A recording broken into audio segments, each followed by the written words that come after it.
ఒక ఉత్కంఠ, మీ ఎక్స్పెక్టేషన్. నాకు భయం అవుతుంది ఇప్పుడు ఈ స్లైడ్ పెట్టాలంటారు, ఎందుకంటే నాకు ఇది అలవాట్లేదు కథ. మా చిత్రగుప్తులో మా పోరలు ఏం చేసిరంటే, ఎన్టీఆర్ ఫ్యాన్లు ఉన్నారు, నేను కూడా ఎన్టీఆర్ ఫ్యాన్నే సినిమా పరంగా. ఒక ఏమంటారు దాన్ని, ఏమంటారన్నా, పోల్ నడిపారు. ఏమన్నా అంటే దేవర హిట్టా ఫట్టా అని చెప్పి ఒక పోల్ నడిపారు.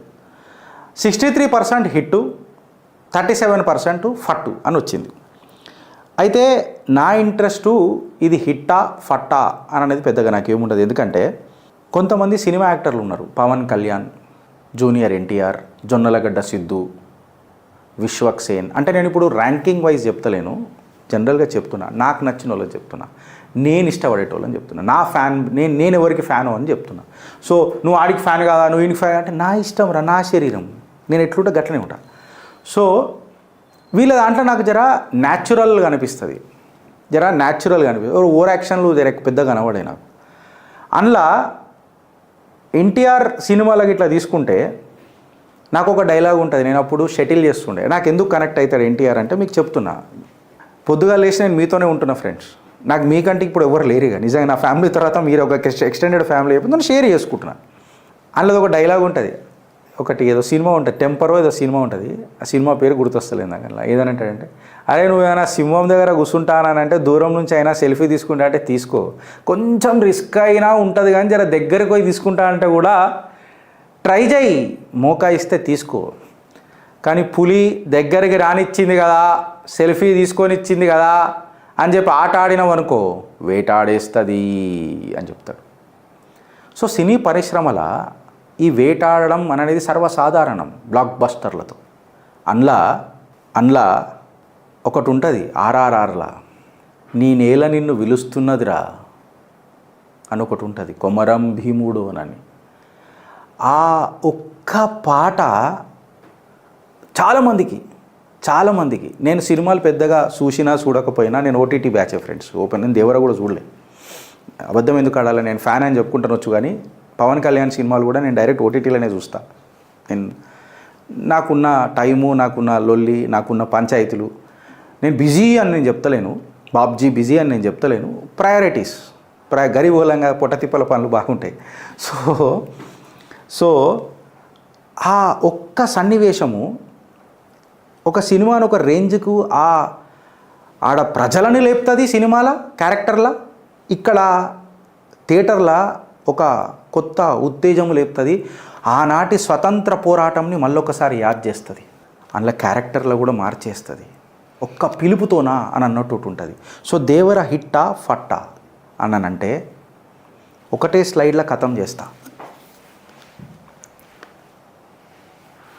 ప్రీ రిలీజ్ ఫంక్షన్ 2024లా జనాలను తట్టుకోలేక రేవంత్ రెడ్డి ఫంక్షన్ చక్కగా చేయలేవు. కేటీఆర్ కూడా మాట్లాడిండు, అరే నీకు ఫంక్షన్ చేత కాకపోతే రేవంత్ రెడ్డి గారు మీరు ముఖ్యమంత్రులై ఎట్లా ఫంక్షన్ చేయలేకపోతున్నామా, ముఖ్యమంత్రి దానికి రెస్పాన్సిబులా, పోలీసులు దాన్ని కరెక్ట్గా చేయలేరా, అది పక్కకు పెడితే ఆయనకున్న ఫ్యాన్ బేస్ సునామీ ఎట్లాంటిది అనేది ఒకసారి మీరు ఆలోచించారు. దేవర హిట్, ప్రతి ఒక్కరికి ఒక సైన్ వేవ్ ఉంటుంది, అది లేస్తుంది పడిపోతుంది, అది వేరే విషయం. కాకపోతే ఆ అభిమానం, ఈ అభిమానం కేవలం ఒక క్యారెక్టర్లో నటించినందుకు రాదు, నిజ జీవన మనమంటారు నిజ జీవితంలో కూడా అసలు నువ్వేంది, నువ్వు లోపల వేరేది ఉండొచ్చు బ్రదర్, నేను కాదని అంటలే. ఇప్పుడు నేను మంచోన్నా చెడ్డోన్నా మీకు స్క్రీన్ ముంగడ కనబడతా, నేనేం సుఖమైన నేను ఎన్నడూ చెప్పుకోలే, సౌమిని సాంప్రదాయ సుప్పిని నేను ఎప్పుడు చెప్పుకోలే, నేను చెప్పుకోను కూడా, నేను కూడా మనిషిని, నాకు కూడా ఉంటాయి కొన్ని కల్మషాలు. సో మనిషి ఎప్పుడున్నా బయట ఉన్నా జర నటన, ఇప్పుడు షికారు చేయడానికి వచ్చినప్పుడు ఎడ్డిదాని లెక్కనే వస్తుంది పులి కూడా, దానికి ఏం చేతగాని లెక్కనే నంగినంగా వస్తుంది, తర్వాత షికారు ఎట్లా ఎత్తుంది, గట్లనే ఉంటుంది ఎవరిదైనా. సో నేను ఇప్పుడు ఏమంటున్నానంటే ఆయన నిజ జీవితంలో 2-3 సంఘటనలు మీకు ఇలా పరిచయం చేస్తా.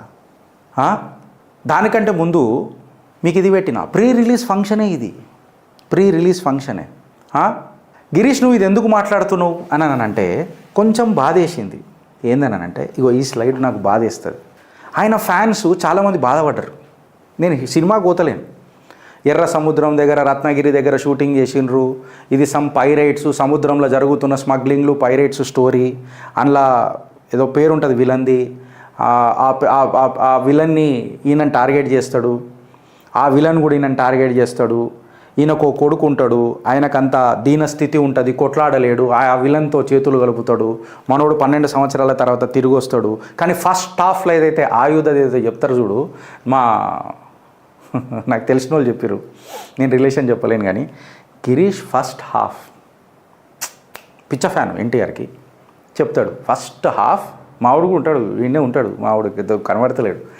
ఫస్ట్ హాఫ్ మాత్రం పీక్కి తీసుకుపోయింది అన్న, లేపేసారు. సెకండ్ హాఫ్లో అంటే సెకండ్ పార్ట్ 2 అంట, మస్తు లేపుతారన్న, అది ఇదని చెప్పారు. సో నేను ఇక డీటెయిల్ సినిమా చూడకముందు నేను సినిమా గురించి చెప్తున్నానంటే నేను పాగలగాన్ని అవుతా. సో నేను అది చెప్పదలుచుకోలే, అనవసరంగా మీకు నేను తప్పుడు ఏది చూసినా అని చెప్తా. నేను ఆయన ఫ్యాన్ బేస్కి పిచ్చోని అని చెప్తున్నా.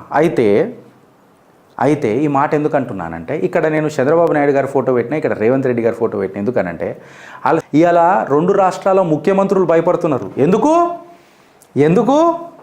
2003లో ఆడియో ఫంక్షన్కే 10 లక్షల మంది జనాలు, 10 ట్రైన్లు పాట ఉంటుంది కదా, అందినదంతా మనదే అది అందనిదైనా మనదే అని. నీకెందుకన్నా ఫంక్షన్ అంటారు ఫ్యాన్లు.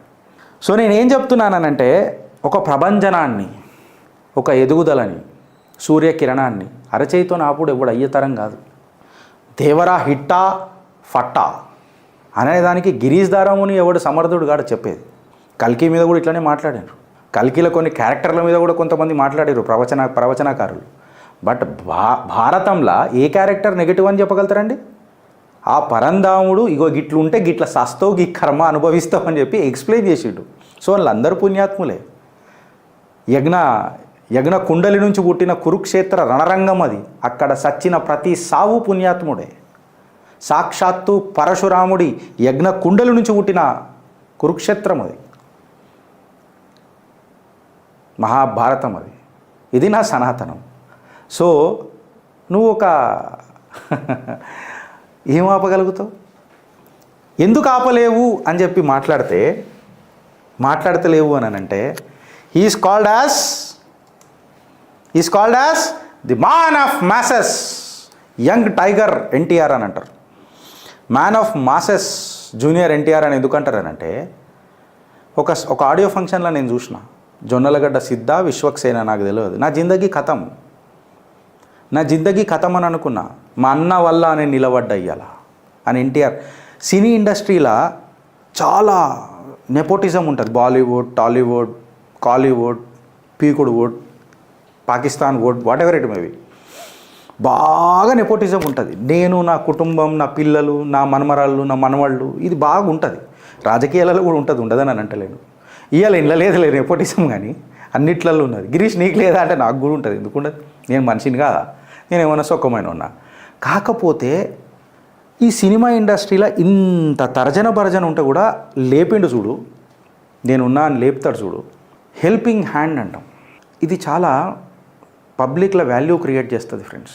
పవన్ కళ్యాణ్ ఓడిపోయిన కార్యకర్తను దూరం కాలే, నాయకుడికి దూరం కాలే. 21 సీట్లు తిరిగిచ్చిరు ప్రజలు. 21 సీట్లు తిరిగిచ్చిరు. రాజమౌళి ఒక పెద్ద బ్లాక్ బస్టర్ అయిన తర్వాత ఈగను పెట్టిండు. ఈగతో నడిపించి బ్లాక్ బస్టర్ చేసిండు. తిరిగిస్తారు. నీకు టాలెంట్ ఉందా? తిరిగిస్తారు. నీకు కాంపిటెన్సీ ఉందా? కంప్లైంట్ చేయరు. ఇది భారత్ జనం. కుండెలో పెట్టుకుంటే గూడు కట్టుకుంటారు. సో మాటిస్తా, ఈ హాలిడేస్లకి ఇట్లా ఏమైనా ఉంటే పక్కా సినిమా చూస్తా. వీడికి ఆగిపోయిందంటే వీడికి ఆగలే.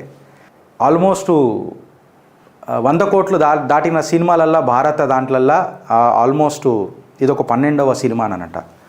RRR ఫస్ట్ డే 100 crores దాటింది చూడు. ఆ సినిమాలలో ఇది 12th ప్లేస్లో ఉన్నది. అంటే 12th సినిమా, 12th ప్లేస్ కాదు, 12th సినిమా. అంత బ్లాక్ బస్టరు. మళ్ళా 100 కోట్లు పుణ్యానికైతే రావు కదా, చరిష్మా ఉంటేనే వస్తాయి కదా. ఇప్పుడు నన్ను పెట్టి తీస్తే వస్తాయా? వేరే వాళ్ళని పెట్టి తీస్తే వస్తాయా? మొన్న రవితేజకు వచ్చినాయా? రాలే కదా. బచ్చన్ గొంతులోన బప్పిలాయరే, దాని గురించే మాట్లాడుతున్నా. వచ్చిందా?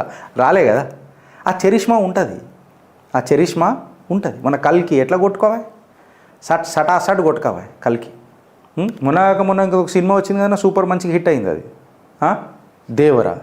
ఇప్పుడు RRR 233 crores, 223 crores in a single day. Bahubali 217, Kalki 177, KGF 159, Salar 158, Leo 142, Saho 132, Jawan 129, Adi Purush 127, Animal 116, Patan 105, The Goat 100, Devara 100. World wide collection day 1లా 223 crores. చరిష్మా లేనిదే వస్తుందా? దేవరా నువ్వు ఎదగరా, నీ కలెక్షన్లు ఎదగనీరా. భారత్ మాతాకి జై.